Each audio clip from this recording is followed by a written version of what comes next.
Broadcasting live from Forward Observer Central Command in Austin, Texas. It's the man always out front on the issues. You're listening to Out Front with Mike Shelby.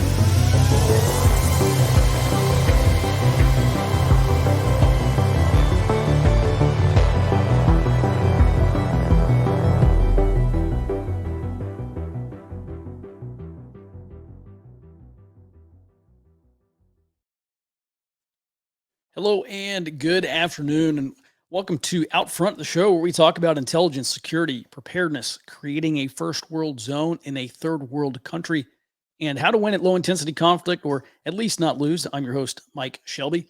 Last week, I sent out Gray Zone Research number 001, where I focus on our economic, financial, and monetary future. And in today's episode, I'll be sharing some important notes with you from that very first edition. First, I'd like to thank everyone who subscribed to Gray Zone Research. For years now, I've wanted a place to research and write the things that I wanted to research and write about. If you're like me, then you're very open to the idea that we are living through the end of the American empire. One of the things that I'm very interested in is how empire collapse has looked throughout history, everything from their politics to their civil wars, their food sources, their economy, their money, how people got along during these periods, or in many cases didn't.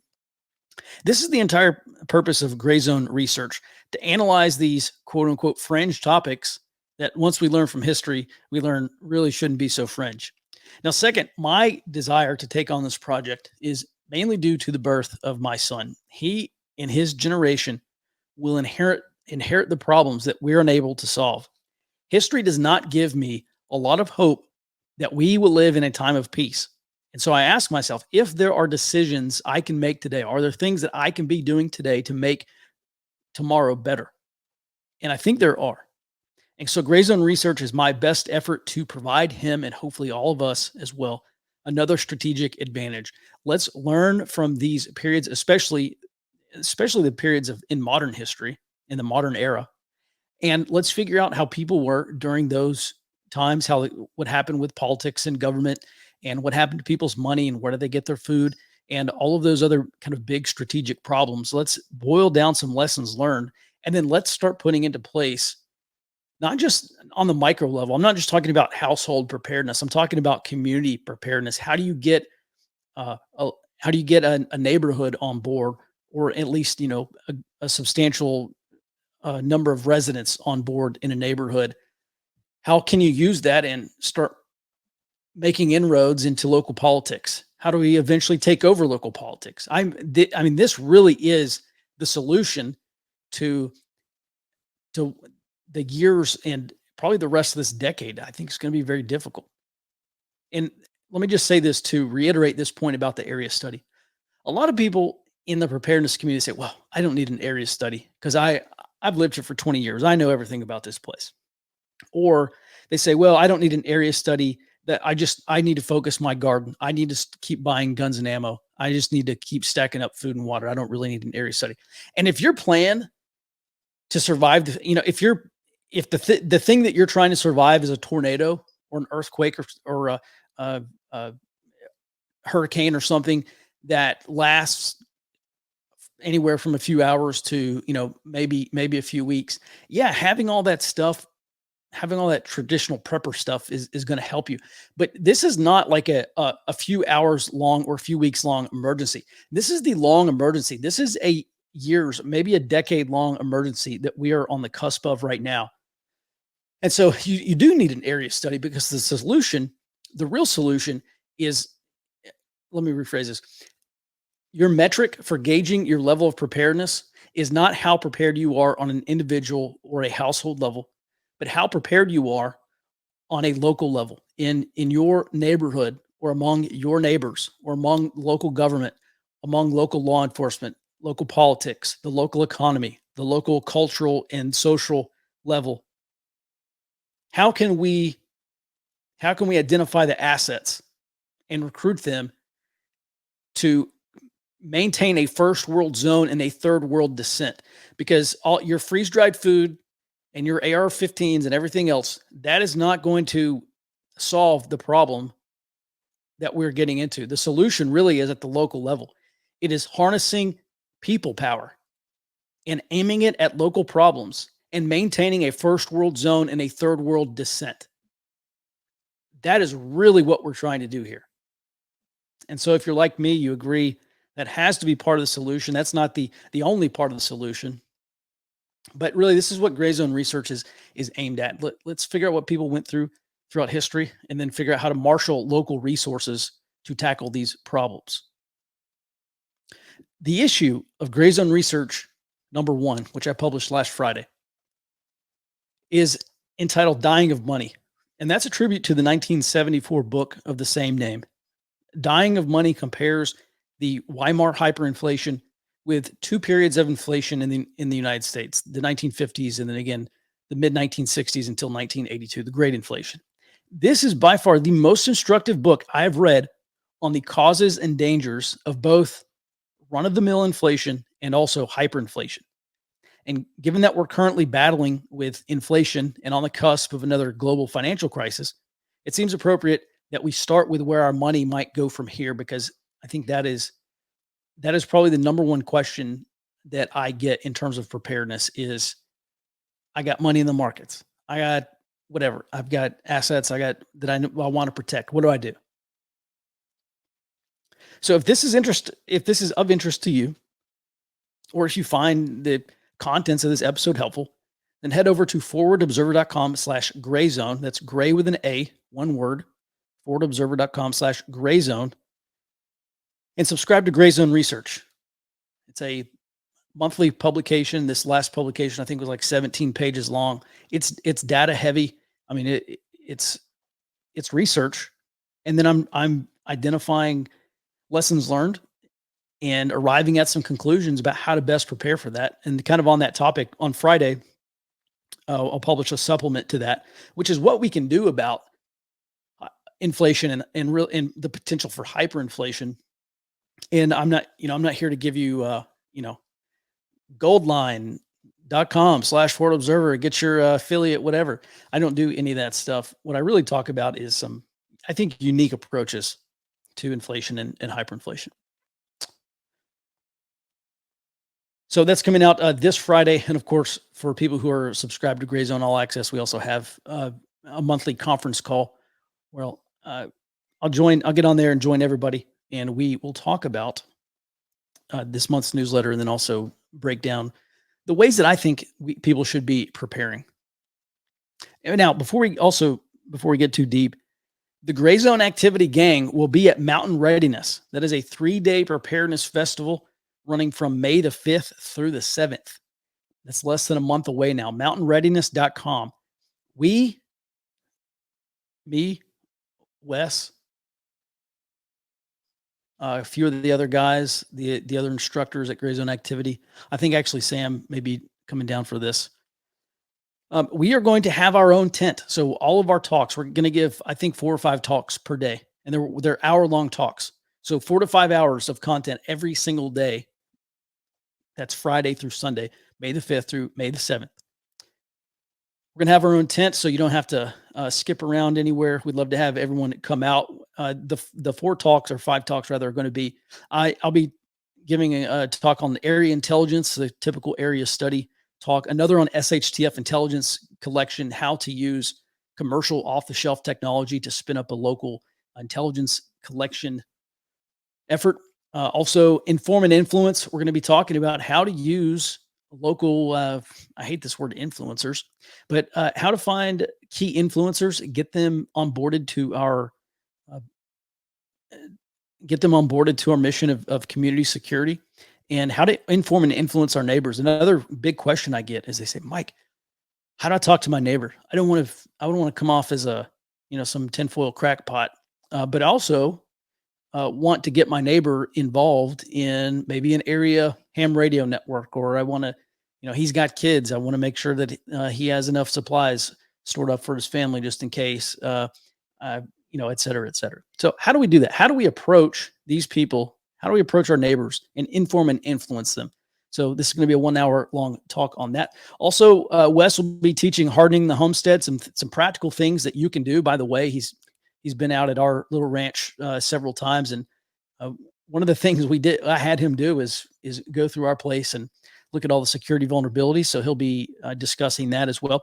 And then finally, the last talk we're going to do is how to build a community network for emergency preparedness, and that is going to be heavy on human intelligence and network design. These are very valuable talks. We won't be recording all of them, but we'll probably be recording some of them.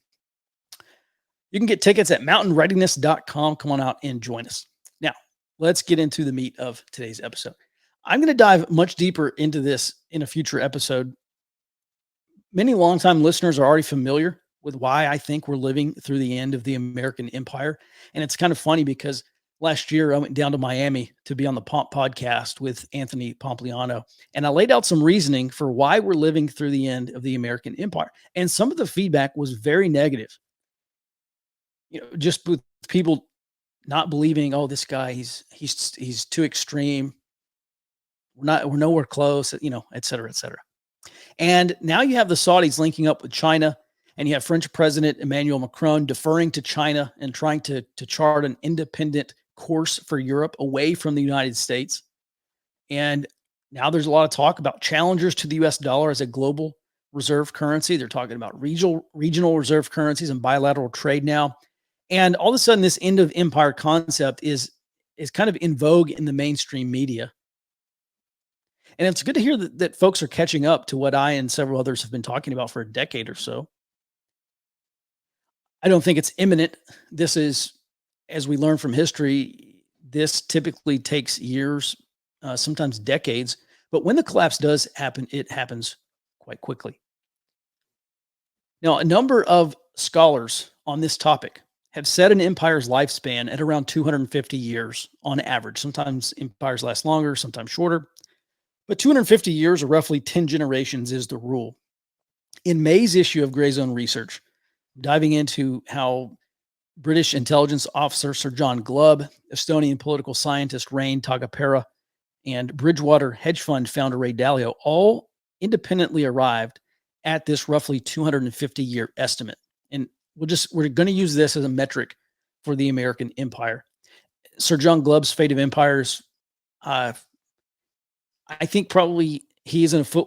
Actually, Oswald Spengler wrote about the decline of the West back in the, I think, early 1900s, or maybe probably 1910s. That was Spengler. And then Sir John Glubb with Fate of Empires in the 1970s. A little more recently, you have this Estonian political scientist, Rain Tagapera. He did his own research, and he found that empires last, on average, about, I think it was 2.7 centuries, or 270 years, which is pretty darn close to Glubb's 250 years. And then Ray Dalio in his book, the Changing World Order, he also says about 250 years, although he does not cite Glubb. But I think that is the rule, given a few exceptions. Like Pax Romana, for instance. Everyone says, oh, Roman Empire lasted 1,000 years or whatever. Well, Pax Romana only lasted like 207 years. And the reason why historians don't say that was a continuous empire is A, because they broke up towards the end, but also because there were so many civil wars fought. And, they say, well, basically, an empire that's not impervious to domestic fighting really is no longer an empire if there are competing people trying to take it over. So I think those are two of the reasons why historians say, the astute observers say the Roman Empire didn't last 1,000 years, or how many ever years they said it lasted. Well, actually, this is probably a really good topic for CJ Kilmer. I met CJ Kilmer, aka Prof. CJ, last month at the Self-Reliance Festival in Tennessee. And he's a former history professor. He's also the host of the Dangerous History podcast. It's pretty popular.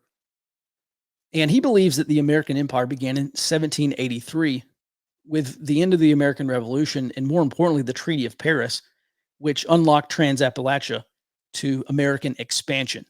And so I think we can use that as a baseline. If we're going to start a 250-year clock, let's start in 1783. Before we go further, I asked Prof. CJ if he was familiar with the work of Sir John Glubb's Fate of Empires, and he said that he wasn't. I think I think he should cover that in a future episode. So if you're a regular listener or you're in contact with Prof. CJ, hit him up. Fate of Empires. Let's hear about it. But I asked him, at him being an historian, how much longer did the American Empire have? And he said that we have about a decade. And so if we add Glubb and Dallio's 250 years to 1783, then we arrive at 2033, which is 1 decade away. So I think we're in the right ballpark. I think it's interesting that Prof. CJ was not familiar with Glubb's 250 years, but he says, as a professional historian, we have about a decade left, which is exactly what Glubb's 250 years ends us. So this is the proper context for understanding the rest of the report and really all the monthly reports that I publish in the future. So this is the longer term context, but what about the short term? There are two key questions that I have looking at our short term economic future and monetary expectations, because for a lot of people, especially in this audience, they have homes, they have children, they have assets, some minor children and some adult children. This audience tends to skew on the older side of the age demographics.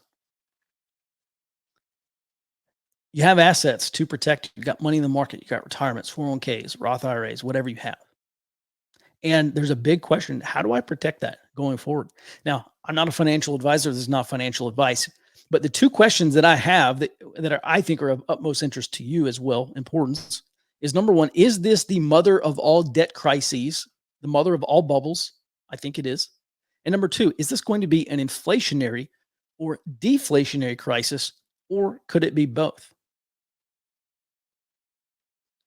Because what you do financially is going to be heavily dependent on whether inflation is a sustained problem or a temporary problem, or if we encounter deflation. And by the way, I think long term the threat absolutely is inflation, and I'll make that case coming up. The first question is this the mother of all debt crises? Now, economist Nouriel Roubini gained popularity for warning back in 2006 and again in 2007. He warned the World Economic Forum, and he warned, I think it was the IMF. He told them that the United States was headed for a financial crisis. And very few people took him seriously at the time, despite his prediction being obviously correct. Now, in 2022, he published his latest book called Mega Threats. And Nouriel Roubini this time warns that he expects the mother of all debt crises to hit the United States within a decade or two, something that he describes as the worst economic and financial crisis of human history. The mother of all debt crises could be triggered during this next recession, which is why I bring this up now. This is eminently important. Now, according to Roubini, the entire world is headed for a decades-long Argentina-like crisis as high levels of public and private debt, which cannot be paid back, unwind through the global financial system. To wit, while the United States has accumulated $31 trillion of national debt, yeah, that's a big deal, but that is a drop in the bucket of the over $200 trillion remaining as unfunded liabilities. That's $200 trillion that the US government is on the hook for paying in the future. If they're not in a position to pay off $31 trillion of national debt, they're not in a position to pay off $200 trillion in unfunded liabilities. As Ron Paul and others have been saying for a decade, 10, 15, 20 years, this amount of money cannot be collected through taxation alone, and it all can't be cut away. The Federal Reserve is going to monetize this debt. They're most likely to print most of it away along with our financial security. And so the question is whether last month's bank collapses are going to trigger a global financial crisis and start this painful debt unwinding process. Well, a couple weekends ago, Roubini warned that the banking crisis is not over. He writes, quote, "In fact, judging by the quality of their capital, most U.S. banks are technically near insolvency and hundreds are fully insolvent." I think he wrote that over at Financial Times. So driven by these concerns over deposit insurance and higher yields that depositors are gaining elsewhere, i.e. not in banks, Americans are taking their money out of these banks, which increases the risk of insolvency at hundreds or more of these financial institutions. Rubini says that, quote, everyone should be preparing for the coming stagflationary debt crisis. And he predicts that in mega threats, he says that will be, quote unquote, horrific. Now, if Rubini is correct that hundreds of banks are, quote unquote, fully insolvent, then we could have a multi-trillion-dollar banking crisis this year because total commercial deposits add up to $17.5 trillion. I don't know whether some of these bank collapses are going to trigger the mother of all debt crises, but I don't see any reason why they couldn't. And now they're talking about commercial real estate collapse. Well, those losses accumulate somewhere. Someone's on the hook for losing all the money that's to be paid back in those loans. And so the question is, are we going to experience another 2008, this time instead of in the housing market, in commercial real estate or in bank collapses or somewhere else? I think there's a very good chance that does happen. Now, in the next section of Gray Zone Research, I talk about two previous periods of inflation, how each was unique. The 1950s, that was I guess I should say the late 1940s. That was the post-World War II boom, where you had a lot of pent-up demand, people saving money through World War II. All of a sudden, things start to resume back to normalcy, as they say. And you have a lot of people spending money, a lot of consumers spending their money, and that leads to inflation, higher prices. And then really the Fed struggles.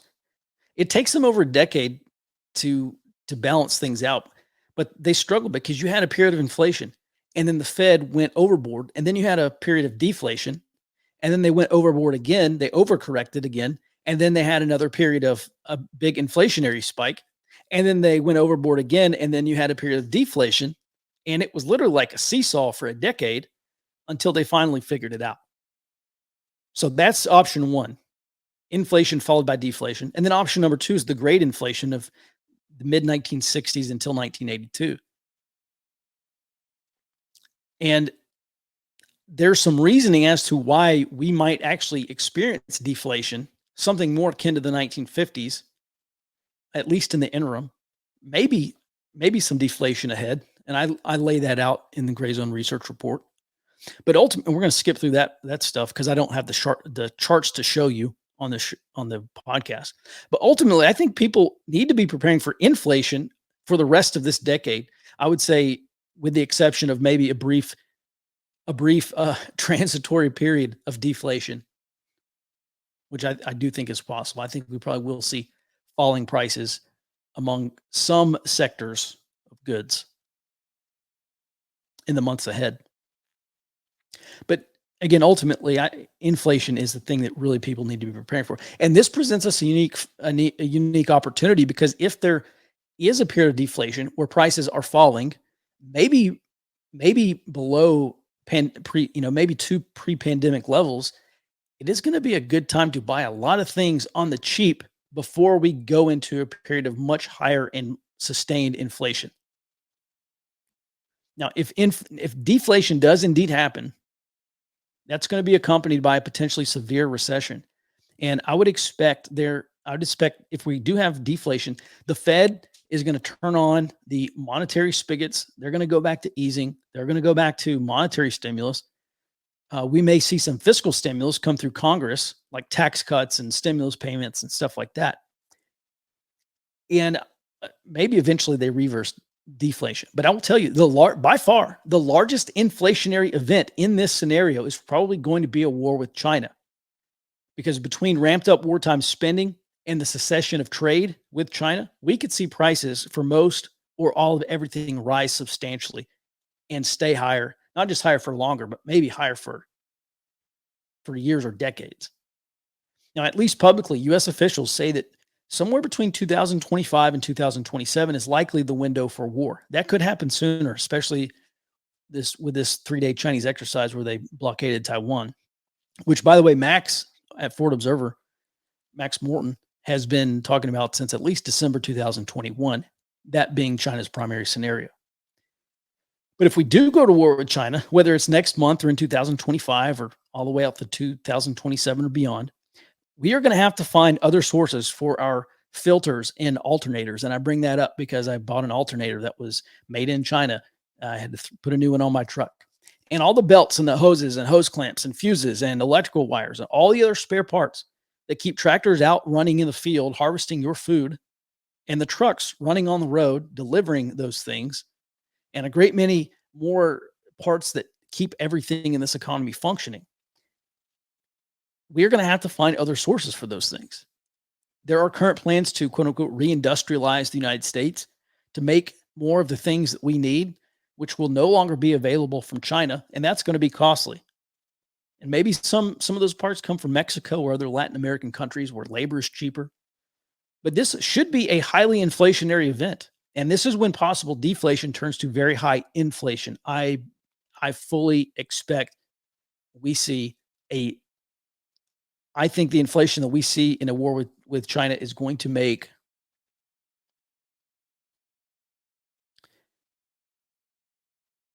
let me rephrase this. It's not just going to be a problem of inflation. It's going to be a problem with product unavailability. But that is going to make 2000 to 2022 pale in comparison. Of course, this is just one possible future. The Fed may pivot and cut rates at some point this year. Maybe the Fed eventually starts printing money and backing up loans to banks because we know from a study of hyperinflation, money printing alone does not cause hyperinflation. The banks have to go out and push that money into the economy. That money has to be delivered to consumers for there to be a velocity of money in the economy, which leads to inflation. Maybe there's some other financial calamity where the Fed is forced to step in and buy and lend. And maybe we don't see deflation for very long. Maybe we don't see it at all. But my expectation right now is that we do see some price drops ahead. Regardless of what happens in the interim, inflation is likely the ultimate primary threat, at least economic, financial, and monetary threat. And I do think hyperinflation is a distinct possibility, if not an eventuality, for the US dollar. We'll have to cover that in the next show. Stay tuned for Dying of Money Part 2. We're going to go into hyperinflation. And more importantly, we're going to go into some of my thoughts about how to prepare for this period of inflation. And the simple solution, is become as self-sufficient as you can. Produce as much of the stuff that you need as you can. And then actually, I was talking to my mechanic about this yesterday. I said, look, if we do go to war with China and all of a sudden all these spare parts are no longer available, or we have to buy them for a lot more money from some other country now in the Western Hemisphere, what are the most common components that break on I got a Dodge Ram. What are the most common components that break? And I want to buy one of those each. Something to think about. We'll get back into hyperinflation and what we can do about it in the next episode. And with that, guys, this is going to go ahead and do it for this episode, number 116, Dying of Money Part 1. Stay tuned for Dying of Money Part 2. Hope to see everyone at Mountain Readiness. Again, if you want access to my monthly Gray Zone research newsletter, you can do that at forwardobserver.com/grayzone. Gray with an A, one word. All right. Well, until next time, everyone be well and stay out front.